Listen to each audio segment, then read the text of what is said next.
This is the listening test for levels from 3 to 5 of the Vietnam 6 level language proficiency test. There are 3 parts to the test. You will hear each part once. For each part of the test there will be time for you to look through the questions and time for you to check your answers. Write your answers on the question paper. You will have 5 minutes at the end of the test to transfer your answers onto the answer sheet. The recording will now be start. Please ask any question now, because you must not speak during the test. Now open your question paper and look at part 1. There are 8 questions in this part.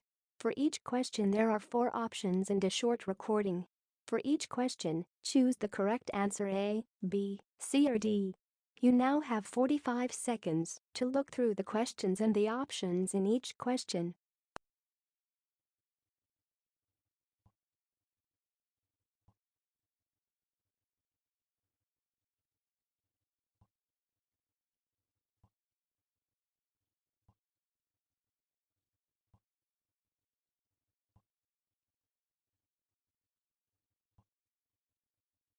Now we are ready to start. Listen carefully. Look at question 1.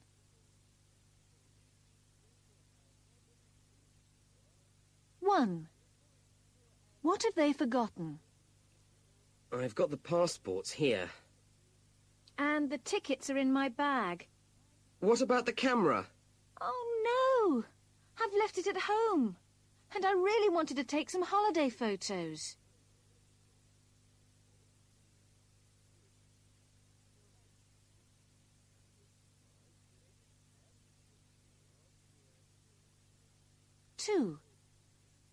What time does the train go?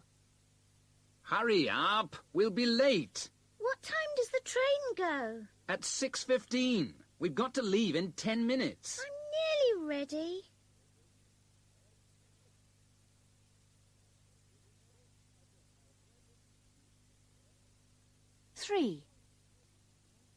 How did the woman get to work?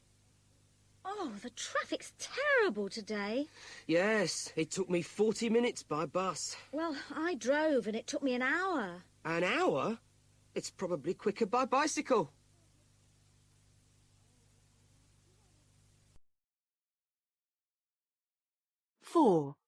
Where are the man's shoes? Have you seen my old shoes? I thought they were under the chair by the television. Not anymore. They're by the door with the other rubbish. I've been tidying the flat. Well, the living room looks very nice, but you're not throwing my old shoes away, all the same.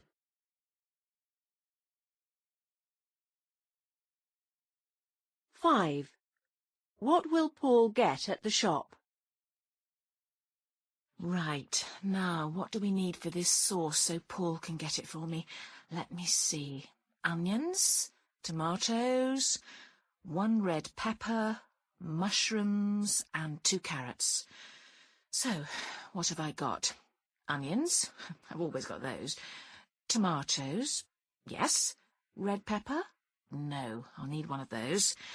I've got mushrooms. Oh, dear, no carrots. Paul, could you go to the shop for me, please?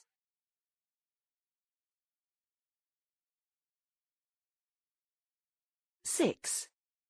How were they told to do their homework? Wow, your homework looks great. Thanks. I typed it on my dad's computer.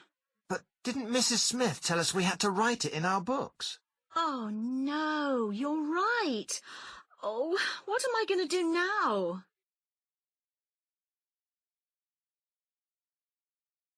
7. What did Helen buy? Look, Roger, I've been shopping. They've got some great things in Style-Rite. Hey, that's brilliant. Lovely colours, and it'll keep you warm in the winter. Yes, but are the sleeves too short for me? No, they look fine. 8. How did the woman get to work today? Oh, I'm so sorry I'm late. I missed the bus. I was trying to decide whether to walk or go back and get my bike when I saw my neighbour. Luckily, he offered me a lift because he works near here. That is the end of part 1. Now turn to part 2. You will hear 3 different conversations. In each conversation there are 4 questions. For each question, choose the correct answer A, B, C or D. You will hear the conversations only once. Now open your question paper and look at the conversation 1. You now have 25 seconds to look through the questions and the options in each question.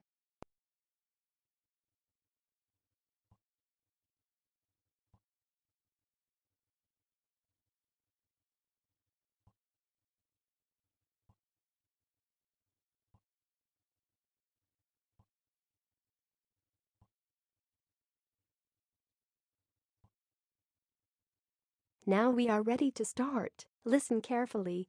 My daily schedule as a dental hygienist is a little complicated. That's because it's different every day. Monday, I don't go into work until late in the afternoon, so I have time to spend most of the day doing washing of clothes, shopping, and my banking. I leave for work around 4 o'clock in the afternoon and work from 5 to 9 p.m. Tuesday, I wake up at 6:30 a.m. and leave for work at 7:30. My first patient is scheduled for 8:15. Each patient is allotted 45 minutes. Lunch break is 12:30 to 1:30. I finish up at 5 p.m. and get home at around 6 p.m. Wednesday starts an hour earlier. I wake up at 5:30 a.m., leave for work at 6:30, and see my first patient at 7 a.m. I also finish early on Wednesday at 12 noon. Thursday is the same schedule as Tuesday. Getting up at 6:30 a.m., leaving for work at 7:30, and seeing my first patient at 8:15. I get home about 6 p.m. in the evening. Friday is another early start. I wake up at 5:30 a.m., leave the house at 6:30, and finish up my last patient at 3 o'clock in the afternoon. I like to get finished early on Friday. That is a typical work week for me. Now open your questions paper and look at conversation 2. You now have 25 seconds to look through the questions and the options in each question.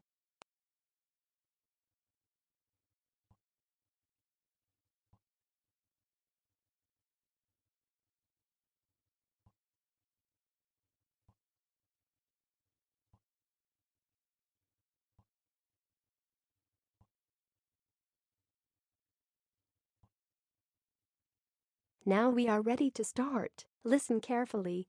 Hi, sis. I just came over to drop off the DVDs you wanted, and... Hey, wow. Where did you get all of this stuff? I bought it. So what do you think of my new entertainment center? And the widescreen TV? Bought it? And my new DVD player. Here, let me show you my stereo. You can really rock the house with this one. But where did you get the dough to buy all this? You didn't borrow money from Mom and Dad again, did you? Of course not. I got it with this. This? Let me see that. Have you been using Dad's credit card again? No, silly, it's mine. It's a student credit card. A student credit card? How in the world did you get one of these? I got an application in the mail. Well, why did you get one in the first place? Listen, times are changing, and having a credit card helps you build a credit rating, control spending, and even buy things that you can't pay with cash, like the plane ticket I got recently. What plane ticket? Oh yeah, my roommate and I are going to Hawaii over the school break, and of course I need some new clothes for that, so...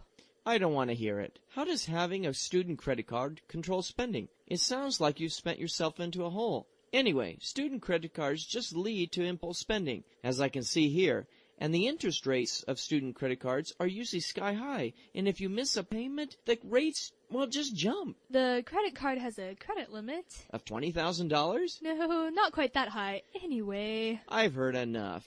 Did I tell you we now get digital cable with over 100 channels? Hmm? Oh, and here's your birthday present, a new MP3 player. Yeah. No, don't tell me. Charged on the credit card. Listen, hey, I don't think having a student credit card is a bad idea, but this is ridiculous. And how in the world are you going to pay off your credit card bill? With my birthday money? It's coming up in a week. Hey, let's sit down and talk about how you're going to pay things back. And maybe we can come up with a budget that will help you get out of this mess. That's the least I can do. Now open your questions paper and look at Conversation 3. You now have 25 seconds to look through the questions and the options in each question.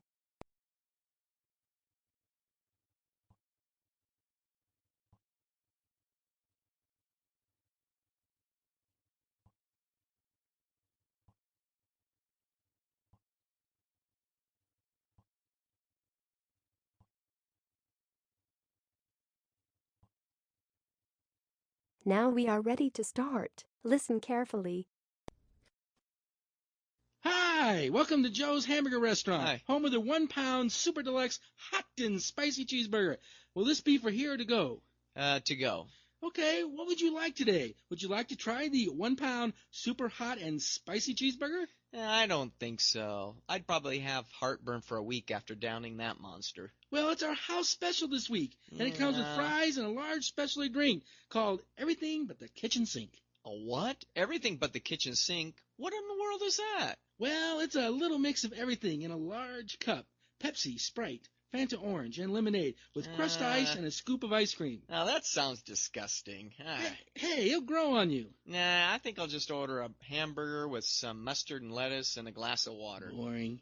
Hey, would you care for anything else, like a side order of amazing cheesy onion rings?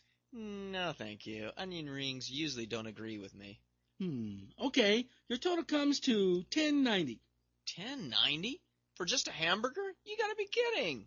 Well, the 1 pound super deluxe hamburger is $9. Hey, I didn't order a 1 pound burger. I just wanted a simple burger, that's all. Well, sir, Joe's Hamburger Restaurant only serves 1 pound burgers. Man. The 1 pound super hot and spicy, the 1 pound barbecue burger, and the 1 pound bacon cheeseburger. The 1 pound... No, those are all huge. Well, sir, if you really want something smaller, you should order from the kids' menu. The half-pound super hot and spicy burger, the half-pound barbecue burger, the half-pound bacon cheeseburger, the half-pound... No, those are still giant burgers.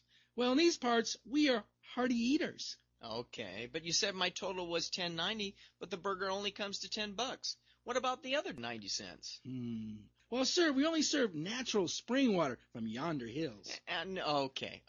I'll take the giant burger and a bottle of your spring water. The sandwich should feed me for a week. That is the end of part 2. Now turn to part 3. You will hear 3 different talks or lectures. In each talk or lecture there are 5 questions. For each question, choose the correct answer A, B, C or D. You will hear the talks or lectures only once. Now open your questions paper and look at talk or lecture 1. You now have 35 seconds to look through the questions and the options in each question.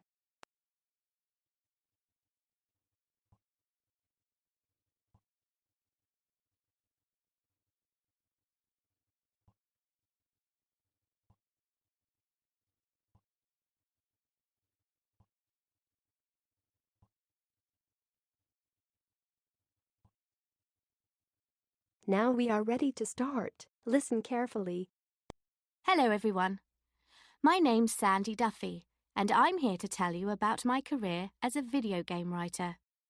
I work with game developers and designers to think of good stories, and I write all the dialogue in the game. When I was in secondary school, I never imagined that I would do this job. I played the violin, and that's what I planned to do as my job. But I had an accident when I was playing basketball and hurt my hand, so I had to think of another career. My mother wanted me to be a journalist, but I didn't think it was for me. I didn't know what to study at university. I was good at lots of science subjects, including physics and maths, but I also loved entertaining people, and I was good at art. In the end, I went to film school where I studied lighting, special effects, how to use a camera, all that. It was there that I started to think about working in the video game industry. Now, a question that everyone always asks me is, how did you get your first job? Well, I had a friend whose job was organising conferences. At one of the conferences, she met a man who owned a company that made video games. I wrote to him and sent my CV. He obviously liked what he read because he gave me an interview and offered me a job as a junior. People also ask me what I like best about being a video game writer. Well, the money is good and it's quite exciting. Just last night, for example, I was at a big dinner where they were giving prizes for new games. But what I love is the fact that I get on so well with everyone in the business. That's what makes my job so much fun. Obviously, no job is perfect though, and there are things I don't like. I've just started a new job, and I have to spend a lot of time on the road or at the airport, which I find very hard. I'd really like to be able to spend more time at home. Now open your question paper and look at Talker Lecture 2. You now have 35 seconds to look through the questions and the options in each question.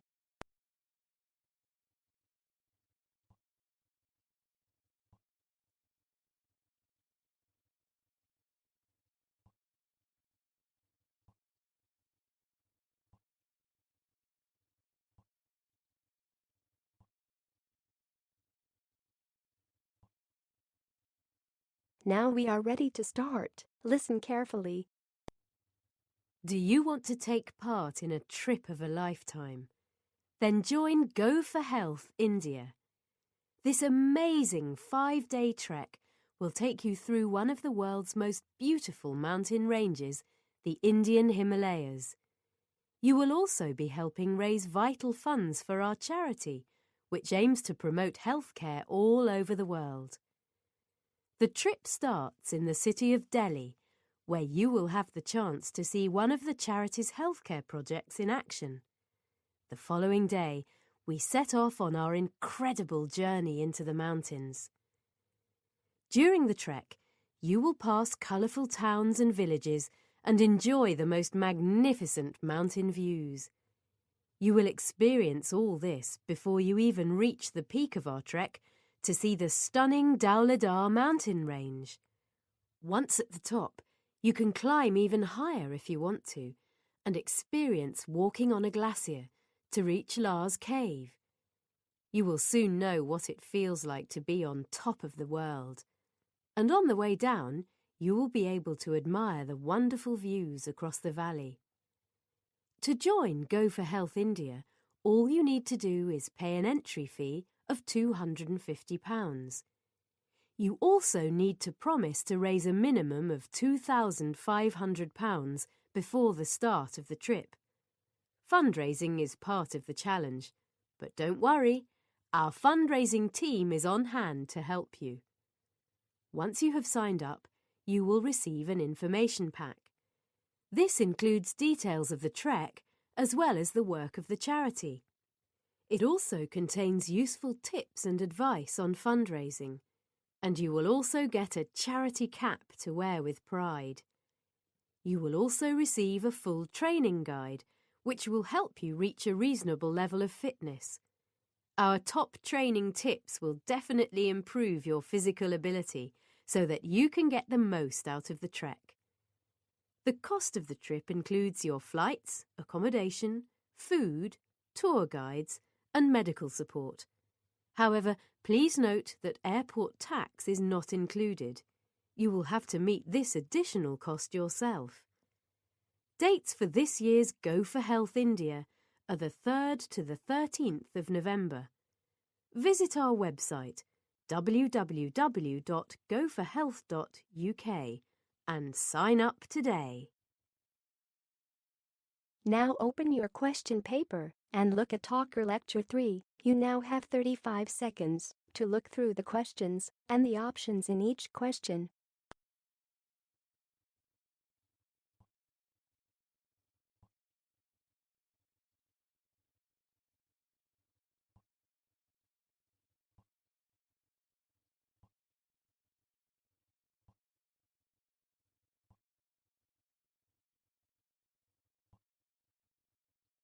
Now we are ready to start. Listen carefully.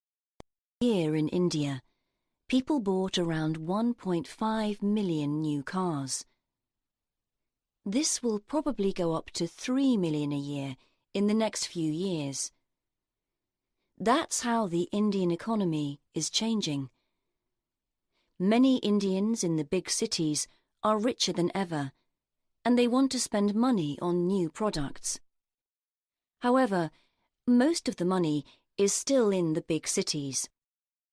There is still a lot of poverty in the villages and countryside. Now the government hopes a new road in India can help to change India's economy. The Golden Quadrilateral Road, or GQ, connects the country's 4 biggest cities: Delhi, Mumbai, Chennai, and Kolkata. Hopefully, the road will carry business from the giant cities to the smaller and poorer villages and the other half of India's population. The GQ is nearly 6,000 kilometres long and the most high-tech highway in the world. At the administration headquarters in Delhi, you can watch thousands of vehicles moving around the country on a computer screen. If there is a problem anywhere with the road, electronic sensors tell the headquarters and engineers instantly drive there. When you drive on the highway, there is every kind of transport. There are animals pulling carts, motorcycles, lines of old trucks, and fast-moving modern cars. Sometimes the road goes right through the middle of a city, so there are often traffic jams and pedestrians trying to cross the 6 lanes. Industry is also growing along the new highway. When a large company opens a factory, lots of other smaller factories and offices also open. Trucks then drive and deliver all over India along the new highway. For India, all this is a symbol of the country's future. That is the end of part 3. Now you have 5 minutes to check your answers and transfer your answers onto the answer sheet.